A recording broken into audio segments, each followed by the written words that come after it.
Bismillahirrahmanirrahim. Assalamualaikum warahmatullahi wabarakatuh. Alhamdulillah wassalatu wassalam ala Rasulillah wa ala alihi wa ashabihi wa man tabi'ahum bi ihsanin ila yaumiddin.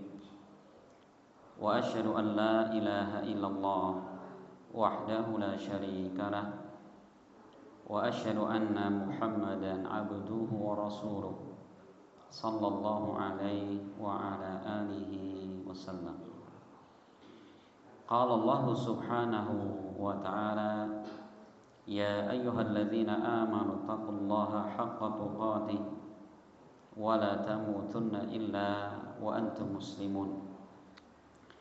يا أيها الناس اتقوا ربكم الذي خلقكم من نفس واحدة وخلق منها زوجها وبث منهما رجالا كثيرا ونساء واتقوا الله الذي تساءلون به والأرحم إن الله كان عليكم رقيبا.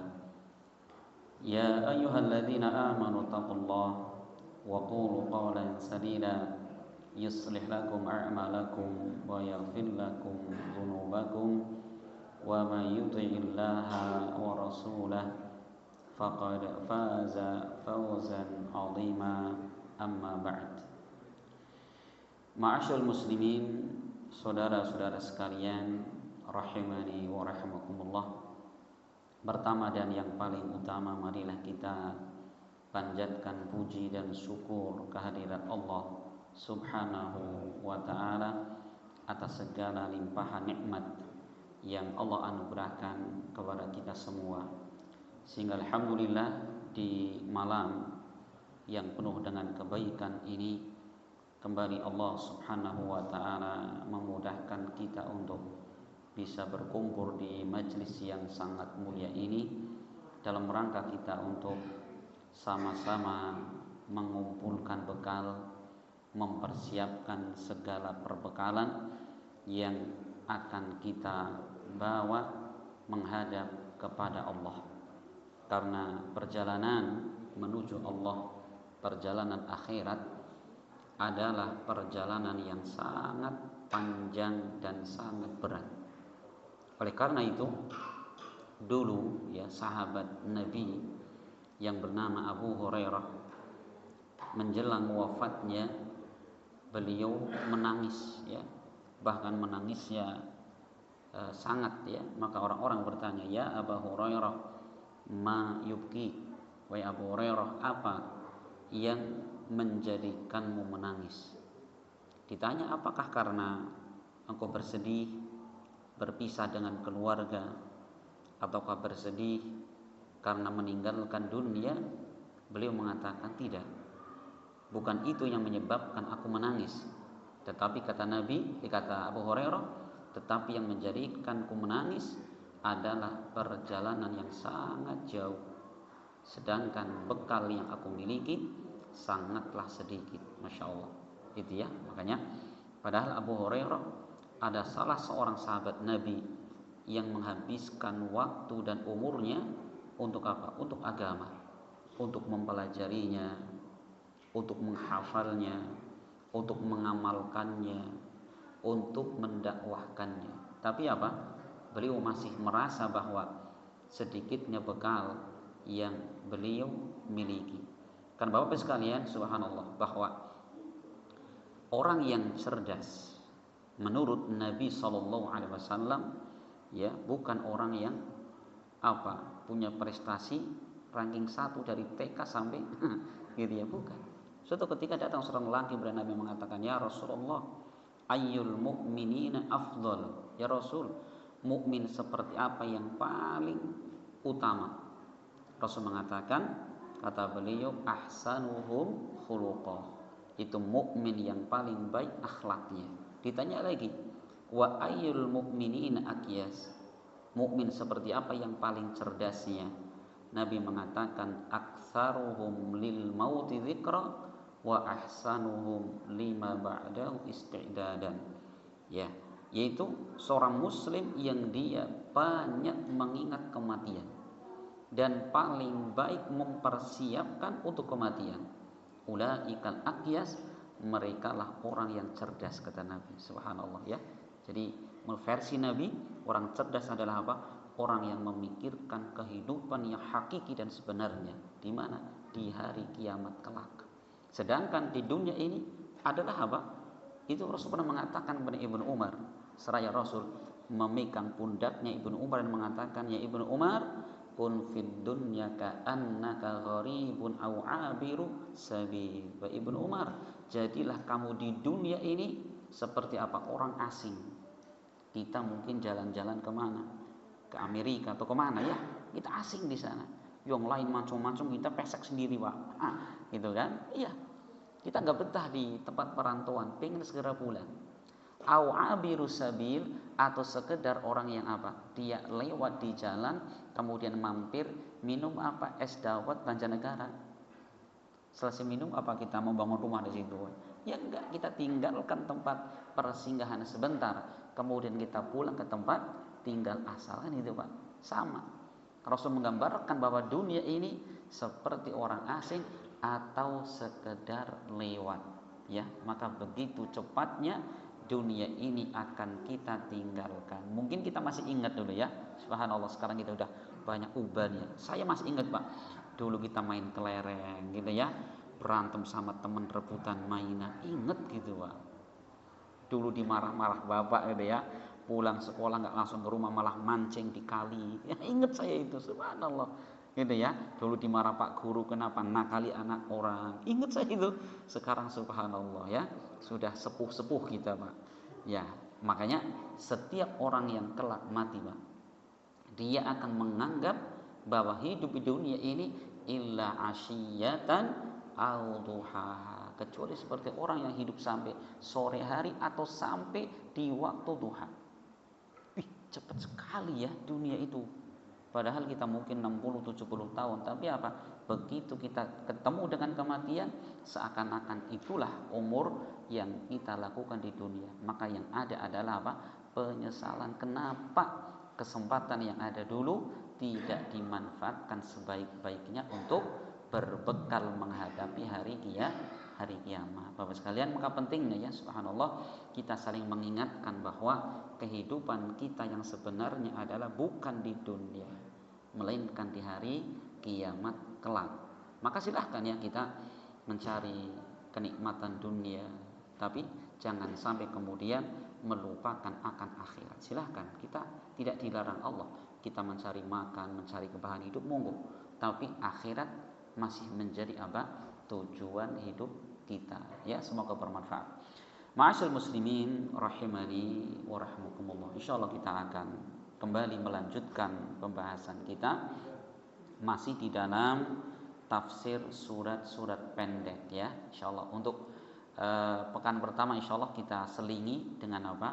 Dengan kisah yang ada dalam Al-Qur'an ya. Insyaallah nanti pekan depan, pekan satu lagi kita lanjutkan kisah tentang Nabi Yusuf. Nah, sekarang kita kembali tafsir surat-surat pendek.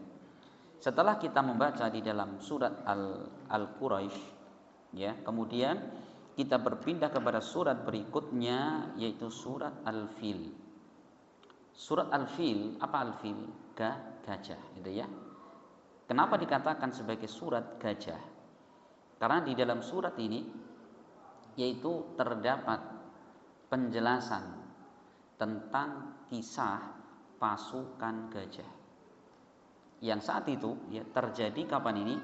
40 tahun sebelum Nabi diangkat menjadi Rasul. Yaitu apa? Di tahun kelahiran Nabi. Makanya dikenal yang tahun di mana Rasul lahir di situ dinamakan dengan tahun gajah. Karena apa? Ada peristiwa besar namanya gajah. Yaitu pasukan gajah yang di situ diterangkan para ulama dengan riwayat-riwayat yang sahih, yaitu menceritakan tentang siapa? Tentang raja Nasrani yang datang dari Yaman. Ya, yang datang dari Yaman namanya Abrahah gitu. Gitu ya. Jadi kita baca dulu surat ini. Jadi Allah berfirman, a'udzubillahi minasyaitonirrajim. Bismillahirrahmanirrahim. Alam tara kaifa fa'ala rabbuka bi ashabil fil. Alam tara, apakah engkau tidak memperhatikan wahai Rasul? Kaifa, bagaimana? Fa'ala rabbuka, Allah ya melakukan bi ashabil fil, terhadap ashabil fil, yaitu pasukan gajah. Alam naj'al kaidahum fi tadlil. Apakah engkau tidak memperhatikan bagaimana kami, kata Allah, menjadikan tipu daya mereka fi tadlil, itu sia-sia. Wa arsala alaihim tayran ababil, dan Allah mengutus kepada mereka tayran, burung ababil.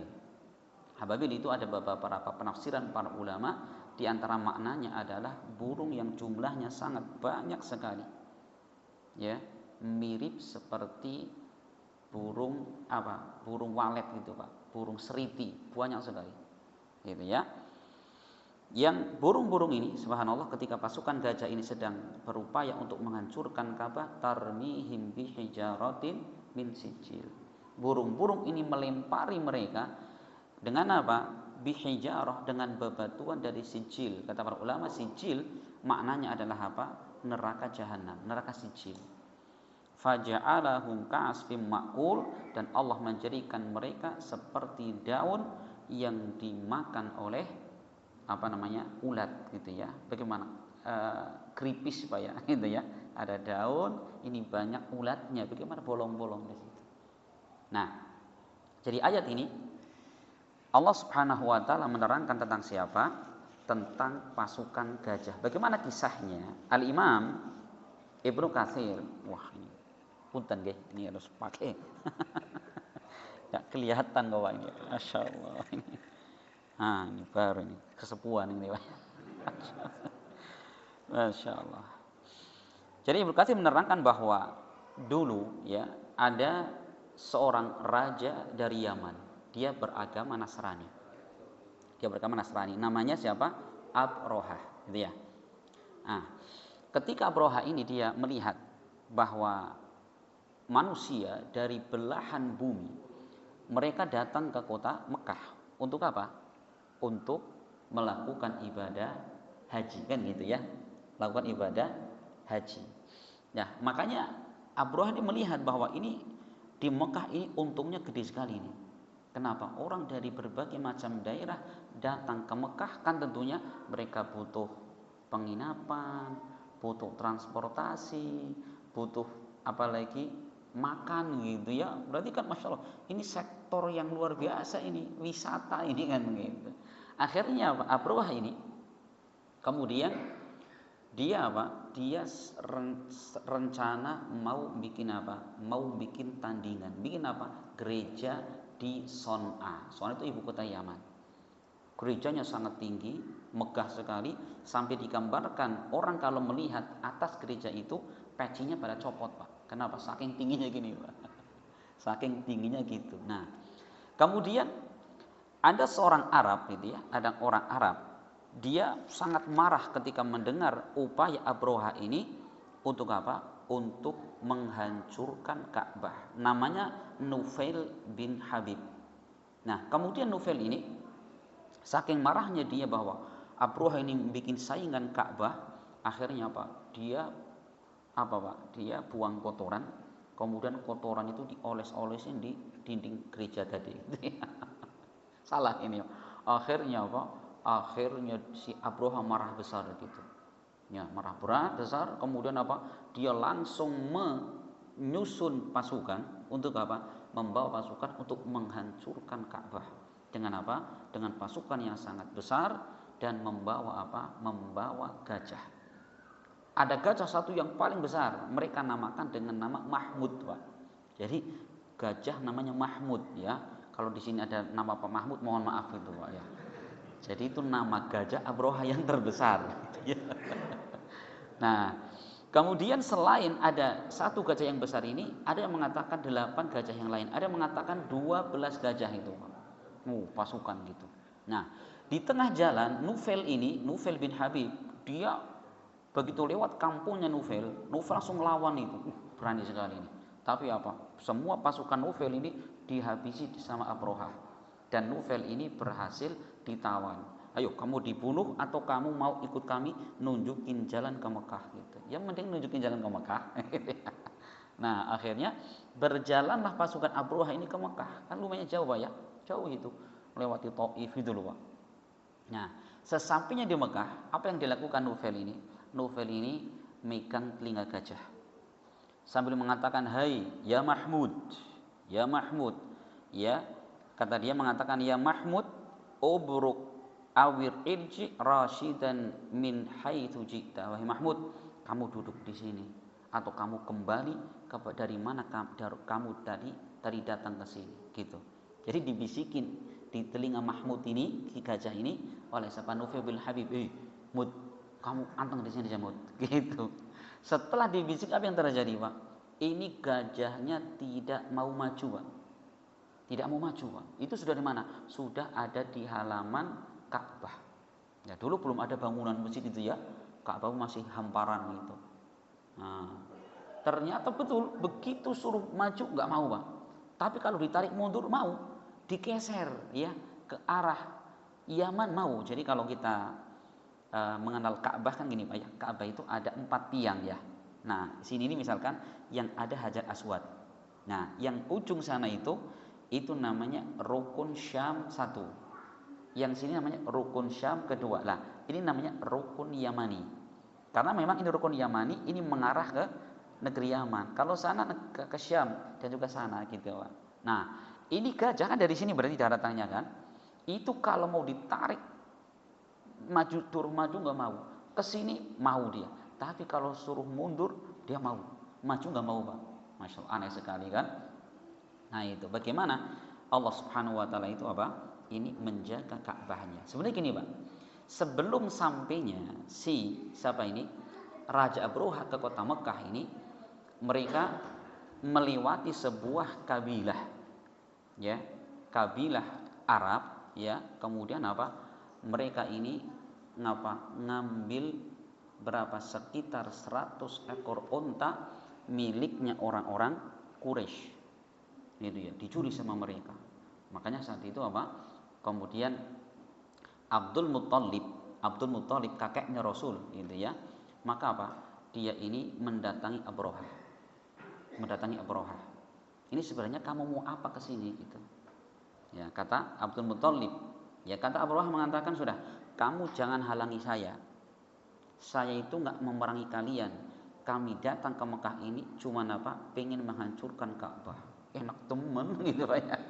Padahal Ka'bah itu adalah kebanggaan orang-orang Quraisy dari dulu Pak. Yang kata Abdul Muttalib, nggak mungkin. Ini adalah apa? Ini adalah rumah Allah yang dibangun nabi-nabi kita, Nabi Ibrahim alaihissalam, nggak mungkin gitu. Tapi untuk kami melawan kalian nggak mampu gitu. Jadi penduduk Mekah nggak mampu, saking banyaknya pasukan siapa? Abroha ini.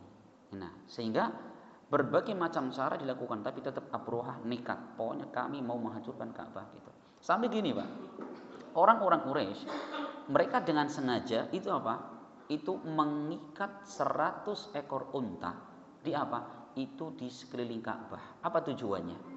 Tujuannya biar ya mereka ini, orang-orang pasukan Abroha ini akan mencuri dari itu. Berarti kan mereka zalim ya gitu. Nah karena apa? Mereka tahu Pak, orang-orang yang berbuat zalim di tanah suci itu Allah akan segera membalas mereka tadi Pak. Allah berfirman di dalam surat Al-Hajj ayat 25, wa may yurid fihi bi ilhadin nuziquhu min adzabin alim. Barang siapa yang dia berkeinginan meniatkan berbuat zalim di tanah haram ini, apa kata Allah? Nuziquhu min adzabin alim. Kami akan merasakan kepadanya siksaan yang sangat pedih. Ini kata Allah ya. Ini kata para ulama, ayat ini baru menjelaskan apa? Ini baru orang yang berniat Pak, niat berbuat zalim, berbuat maksiat di tanah suci. Baru niat. Bagaimana kalau sudah melakukan betul-betul kan gitu Pak. Makanya hati-hati ya. Tapi kalau jamaah haji jangan gini, Ustadz lah, saya sih sebenarnya punya duit bisa berjalan haji atau umroh, tapi takutnya dosa ini dibalas di sana. Enggak gitu Pak, itu mitos. Gitu ya. Jadi kalau jenengan sudah ada niatan haji atau umroh, merasa masih banyak dosa, itu jangan menghalangi untuk haji dan umroh. Jadi yang diancam Allah adalah orang yang memang datang ke sana niat pengen bikin onar di situ, gitu loh ya, atau niat pengen melakukan kemaksiatan di situ. Makanya kalau kita lagi tawaf sa'i itu nggak usah lihat perempuan, ini kok mancung banget orang Turki mesti, was istakillah gitu ya Pak ya. Ini hati-hati, itu memang ujian Pak ya, subhanallah. Kita ketika tawaf sa'i itu banyak orang-orang ya yang dari luar negeri itu putih banget, mancung banget gitu. Itu tinggalkan hal seperti itu. Kalau kita niat pengen berdosa di situ, ingat Allah mengatakan barang siapa berkeinginan berbuat ilhad, zalim di dalamnya, Allah akan segera membalasnya. Gitu ya. Nah, gitu. Itu upaya yang dilakukan orang-orang Quraisy agar mereka zalim di situ sehingga Allah akan datangkan apa? Musibah dan Allah akan siksa mereka. Gitu caranya. Masya Allah. Nah, kemudian ketika pasukan ini datang, Abdul Muthalib itu sempat beliau kemudian megang rukun Yamani di sini ya, dipegang. Itu ciri rukun Yamani, kemudian depannya kan ada sebelum pintu Ka'bah ya. Nah, itu namanya multazam, Pak. Itu tempat yang mustajab untuk berdoa. Nah, maka Abdul Muthalib beliau kemudian berpegang di situ, megang rukun Yamani ini. Seraya mengatakan apa? Ya Allah, sesungguhnya ini Ka'bah adalah milikmu, maka jagalah Ka'bah ini.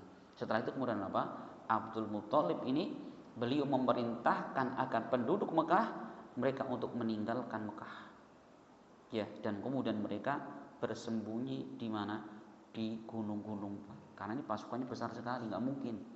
Ya, maka Abdul mengatakan ya Allah, ini Ka'bah milikmu dan tentunya engkau yang akan menjaganya. Gitu. Jadi bukan maknanya penduduk Mekah nggak mau menjaga ya, karena nggak mungkin Pak.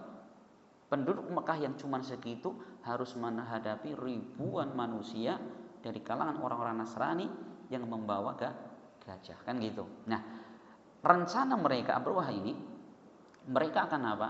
Akan mengikat ya masing-masing gajah ini ke tiang Ka'bah. Jadi sini satu gajah, sini satu, ini satu Pak. Kemudian suruh berjalan berlawanan arah. Anggapan mereka akan kemudian ambruk Ka'bah itu. Tamat riwayat, kemudian diharapkan orang haji kemana? Ke Yaman gitu ya Pak. Namun apa? Subhanallah, Allah menampakkan kekuatannya, Allah menampakkan penjagaan kepada rumahnya. Kemudian apa? Allah mengatakan alam naj'al kaidahum fi tadlil. Bagaimana kami menjadikan bahwa tipu daya mereka itu sia-sia, tidak ada manfaatnya sama sekali. Dengan cara apa? Tarmihim bihijaratin min sijil. Kami ya utus kepada atau kami kirimkan kepada mereka tayron ababil, burung ababil. Ya, yang burung ababil ini, masya Allah, disebutkan para ulama tafsir itu burung yang mirip seperti apa? Itu seperti burung tadi apa? Walet gitu ya. Itu jumlah yang sangat banyak dan setiap burung ya, setiap burung ini mereka membawa 3 macam batu, 3 batu ya. Yang satu ada di paruhnya, kemudian yang kedua di kakinya. Masya Allah. Ya, ditambah lagi dalam riwayat dikatakan kemudian burung ini ya, mereka bawa 3 batu min sijil, itu mereka bawa dari neraka sijil, neraka jahanam gitu. Kemudian ditambah lagi ketika itu Allah datangkan angin yang super kencang Pak. Sehingga apa? Begitu dilemparkan batu itu, pelemparannya jauh lebih kencang gitu ya, sehingga mengenai setiap mereka. Dan dikatakan para ulama seperti Atha bin Yasar, beliau mengatakan bahwa setiap orang yang terkena pasti mereka akan binasa. Cuman kebinasaan mereka itu macam-macam Pak. Ada yang tiba-tiba mati di tempat, ada yang enggak di tempat. Nah, sehingga Atha bin Yasar mengatakan laisa kulluhum asabahul adabu fis sa'at rahinah. Ya, tidak semua mereka ketika tertimpa batu itu tiba-tiba mati seketika. Tidak.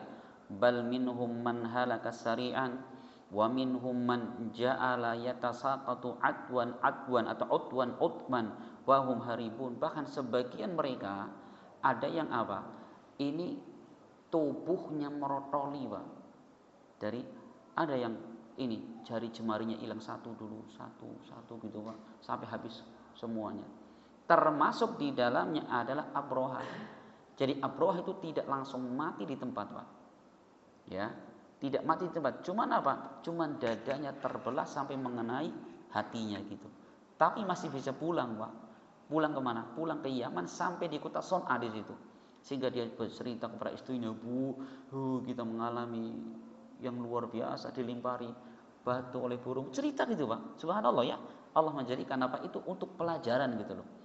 Dan kok selalu Pak ya, kita kalau mendapati sebuah musibah besar, itu hampir dipastikan apa?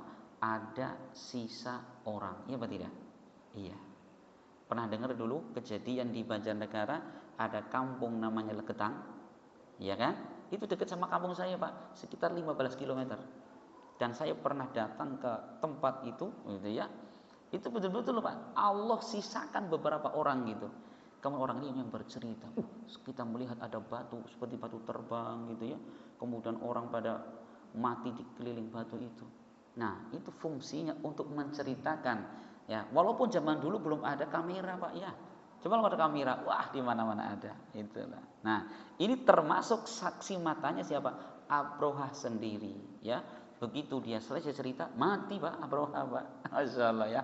Nah ini, jadi luar biasa. Ini adalah subhanallah ya, kisah yang Allah terangkan di dalam Al-Quran. Jadi jangan kita maknakan bahwa lemparan batu oleh burung itu wabah penyakit. Bukan Pak, itu betul-betul Allah datangkan kepada mereka.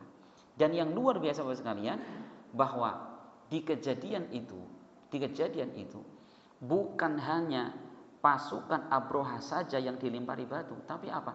Ada orang yang tidak ikut pun kena di situ. Ada orang terpaksa kena di situ.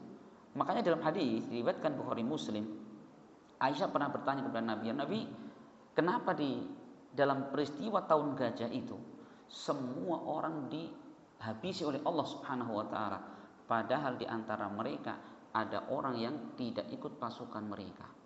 Di kalangan mereka mungkin ada orang yang lagi di pasar, atau mungkin orang sekedar ramai-ramai apa sih, dodolan es kalian gitu ya. Gitu loh. Jadi kalau kita ada kemaksiatan itu jangan sampai kemudian wong dodol ikih, jangan Pak. Takutnya Pak Allah datangkan murkanya, semua kena. Kan gitu. Maka Rasul mengatakan iya, semua mereka terkena musibah itu. Cuman apa? Yub'atsu ala niyatihim. Mereka kelak di hari kiamat akan dibangkitkan sesuai dengan niat-niat mereka. Gitu Pak. Makanya kita jangan pernah kemudian membiarkan sebuah kemaksiatan ini ada di keluarga kita, ada di masyarakat kita. Karena apa? Ketika Allah mendatangkan musibah enggak dipilih-pilih, Pak. Maka Allah mengatakan wattaqu fitnatan lati la tusibannal ladzina zalamu minkum khassah. Dan takutlah kalian dengan suatu musibah yang tidak akan menimpa orang-orang yang zalim saja. Iya kan? Apa musibah kemudian dipilih-pilih? Dulu ketika terjadi di Aceh, apa orang-orang jahat saja yang mereka tertimpa? Tidak. Di Palu dan di tempat-tempat yang lainnya kan?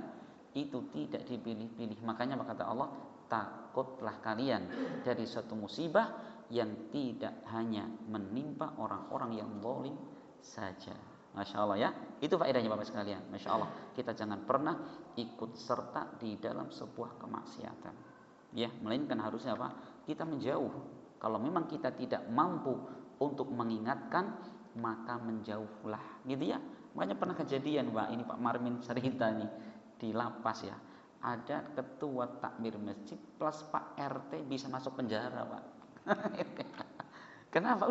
Masa takmir masjid masuk penjara gitu. Nah itu Pak, jadi ketika lagi ronda, ini orang satu grup itu apa? Gapri judi Pak. Patroli datang, nah nggak tahu, semua diangkut ke mobil polisi Pak. Pak RT bilang, Pak saya nggak ikut, urusan nanti di pengadilan. Akhirnya ikut taklim kita di lapas Pak ya. Walhamdulillah. Itu contoh ya, kita kalau ikut-ikut dalam kemaksiatan kita kecipratan di situ Pak. Gitu ya. Makanya kalau temannya lagi gaple, jenengan jangan duduk di situ. Ya keliling kampung sana ya, sebetulnya ada maling di kampung. Nah, nanti kalau ada musibah, apa musibahnya? Patroli polisi, kita aman gitu. Paling kita nengok ke lapas, Pak, sehat, Pak, sehat. Pak RT mau aman gitu. Itu contoh nyata ya, Masya Allah. Jadi luar biasa bahwa orang-orang beriman adalah orang yang terpisah ya dengan kemaksiatan. Kita jangan duduk di situ karena kewajiban orang yang melihat kemaksiatan satu. Allah mengatakan dalam hadisnya, man ra'a minkum munkaran falyughayyirhu biyadihi. Siapa di antara kalian melihat kemungkaran, rubah dengan tangannya.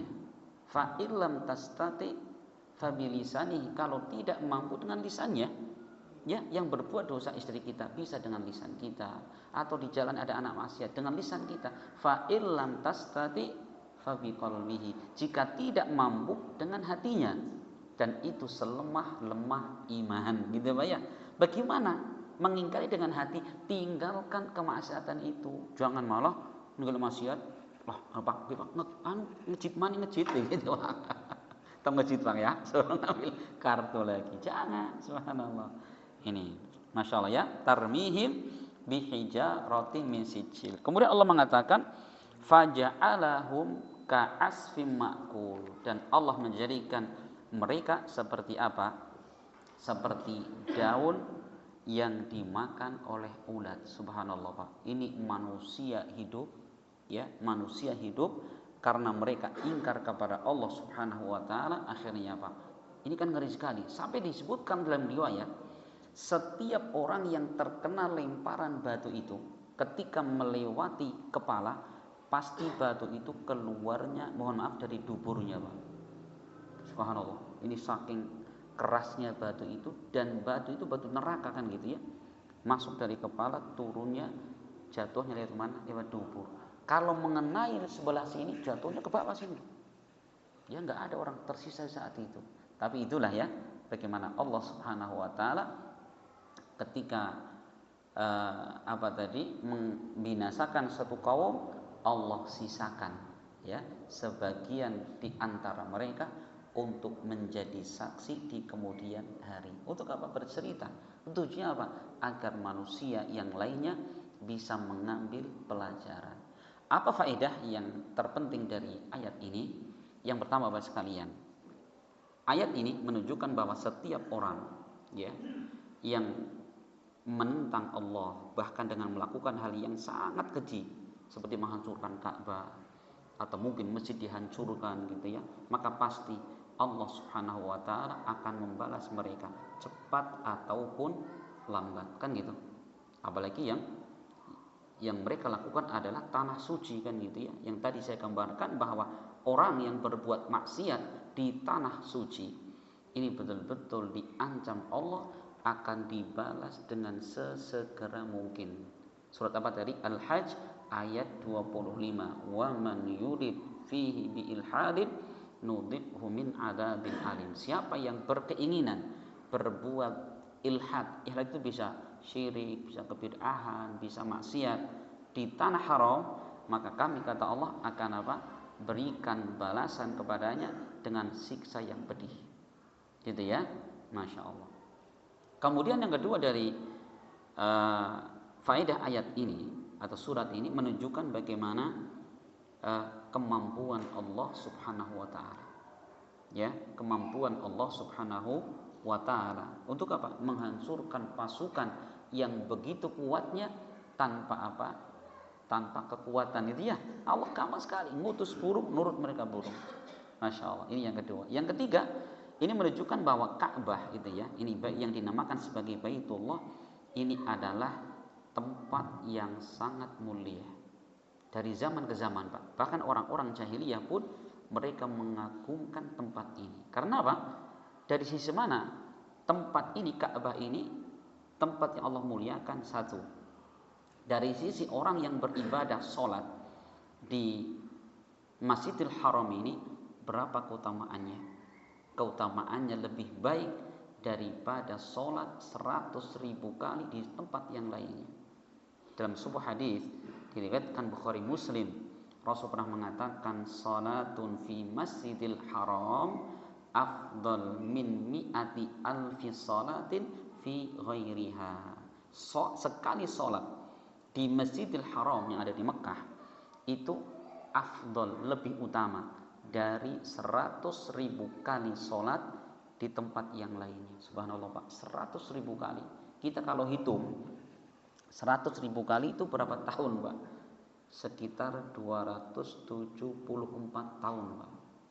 Sekali sholat di situ itu lebih baik daripada sholat 274 tahun. Ada nggak kira-kira yang umur kita sampai 274 tahun? Jangan berharap Pak. Jangan. Kalau jenengan pengen umur panjang sampai segitu, saya yakin ngerepoti anak putu. Iya kan? Gue geluk karo putune, dil-dilan rebutan ini. Mantune dimarah-marah terus. Duwe mertua orang tahu dewe pangan pada tembi madang. Itu ya.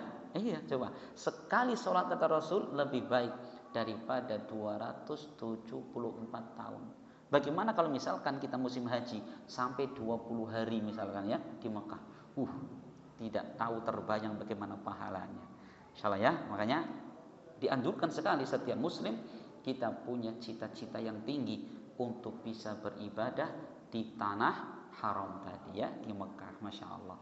Kalau di Madinah berapa Madinah? Kalau Madinah Rasul mengatakan salatun fi masjidi hada afdal ya min alfi salatin fi ghairiha. Salat di masjidku ini, Masjid Nabawi, ini lebih utama daripada 1000 kali salat di tempat yang lainnya, Pak. Jadi kalau kita di sini salat 1000 kali, Pak, 1000 hari berapa tahun itu, Pak? Ya, 3 tahun lebih ya. Itu kalah keutamaannya dengan sekali sholat di Madinah di Masjid Nabawi itu, insyaallah ya. Makanya memang amalan sangat berat ya, tapi apa? Subhanallah, itu berat sekali Pak, harus mengorbankan harta, tenaga, pikiran gitu ya. Tapi keutamaan yang luar biasa betul-betul ini akan menghilangkan itu. Ya, akan menghilangkan berat, Masya Allah. Orang kalau sudah ada iman dalam hati Pak, subhanallah, beribadah di tempat itu adalah betul-betul satu perkara yang sangat diimpikan, kan gitu ya. Iya. Ini faedah yang keberapa? Yang ketiga. Jadi bahwa Baitullah itu Ka'bah ini tempat yang mulia. Tetapi gini Bapak sekalian, walaupun Ka'bah adalah tempat yang mulia, Rasul pernah mengatakan itu tidak kalah kemuliaannya dengan apa? Dengan jiwa seorang muslim. Saya Rasul pernah mengatakan, atau Rasul mengatakan la zawalul Ka'bah atau kama qala ahwanu indallahi min qatli rajulin muslim. Sungguh andikan Ka'bah itu hilang, itu lebih ringan di sisi Allah daripada kita harus membunuh satu jiwa seorang muslim. Perhatikan. Kita betul Ka'bah itu mulia Pak ya. Tapi jangan salah, ternyata kemuliaan satu nyawa seorang muslim itu lebih mulia daripada Ka'bah. Makanya jangan kita main-main dengan nyawa orang Pak ya. Iya, karena apa? Subhanallah, itu dosa yang sangat besar. Gitu ya, itu dosa yang sangat besar.